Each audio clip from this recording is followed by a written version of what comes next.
Welcome to Samba Samba. Enjoy the video. You start by importing your base geometry and verifying scale. Make sure units are correct so parts mate later. Once imported, run quick topology and normal checks to reveal flipped faces or non-manifold edges. If the mesh is dense, decimate to a manageable triangle count while preserving silhouette. This reduces processing time. Finally, set origin/pivot points where assembly will align, because accurate pivots make subsequent Boolean and snapping steps predictable and fast. You now focus on creating manufacturable topology and crisp detail where it matters.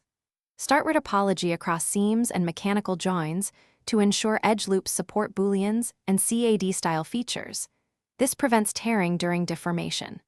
Once topology is stable, add targeted subdivision for fillets or ribs rather than global smoothing.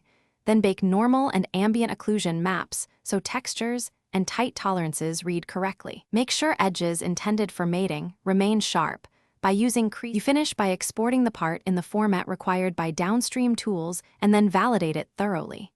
Import the exported file back into your assembly or slice the SDL to confirm wall thickness and clearances. This is where you catch scale or orientation errors. If gaps or overlaps appear, revert to the topology stage, fix edge loops or Boolean seams, and re-export. One troubleshooting tip: if surface artifacts persist, recalculate normals and run a small Laplacian smooth to remove spikes before retrying.